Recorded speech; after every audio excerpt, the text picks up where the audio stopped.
Should you wait for the iPhone 14? Is this year's newest, latest and greatest flagship iPhone really gonna be worth the upgrade?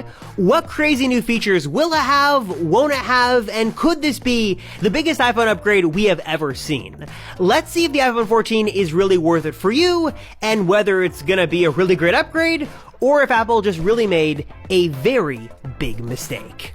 The first thing you need to know about the iPhone 14 is that the design is not actually going to change all that much and really won't be all that different from the iPhone 13 or even the iPhone 12. Remember, we had heard rumors about this major iPhone 4 style redesign that looked really cool and sounded awesome, but now don't actually seem like they're actually going to pan out this year, and instead we're going to expect a design very similar to what we've basically had for the last few years.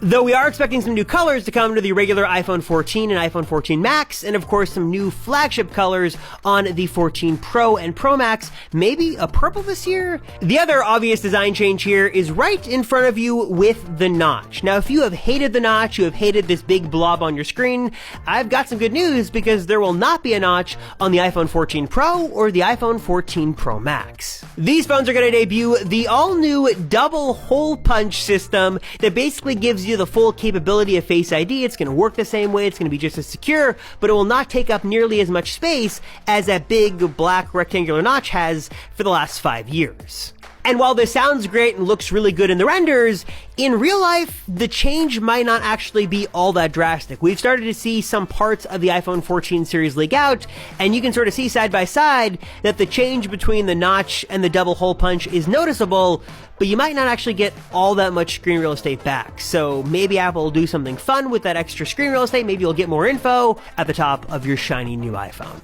If you do want the latest and greatest iPhone just to have something that looks different, then the iPhone 14 Pro series is going to be the way to go. Just don't turn it around and look at the back because they all basically look pretty much the same for the last few years. Now, what will be one of the biggest upgrades coming to the iPhone 14 series this year is gonna happen with the camera. The Pro end iPhones are going to get a massive upgrade to the main camera, jumping all the way up to 48 megapixels for that main camera. That is 4 times more than what's currently in the standard lens right now. This should let you take better, more high-quality photos, better, more high-quality videos, and give you just a better, more versatile camera system on your Pro and iPhone, and some upgrades are also coming to the selfie camera on all iPhone 14 models too. There are also some sort of sketchy rumors that suggest that the iPhone 14 Pro can take up to 8K video, which would be crazy since we don't really have any 8K TVs right now, but if you're a fan of shooting high-quality videos on the iPhone, you might just have to pick up the iPhone 14 Pro to shoot 8K. With all that being said though, if you are a fan of the camera and you take a ton of photos and videos on your iPhone, then the upgrade of the 14 series might just be worth it for the camera upgrades alone. The other big change coming to the iPhone 14 is an all-new size option, which is meaning there's going to be some good news here and also some bad news, specifically if you're a fan of those smaller mini iPhones. That's right, the mini iPhone from the 12 series and the 13 series will not be making a return in 2022. I'm sorry to say there will not be an iPhone 14 mini, with instead Apple looking to replace it with a larger screen, lower cost iPhone model called the iPhone 14 Max. This is going to have all the benefits of a big screen iPhone similar to the Pro Max, but it's going to be cheaper and not have some of those Pro end features. So no ProMotion, no ProRes video, no triple camera setup. If you just want the biggest iPhone screen possible and don't care about all this stuff, this is going to be definitely a great iPhone choice for you.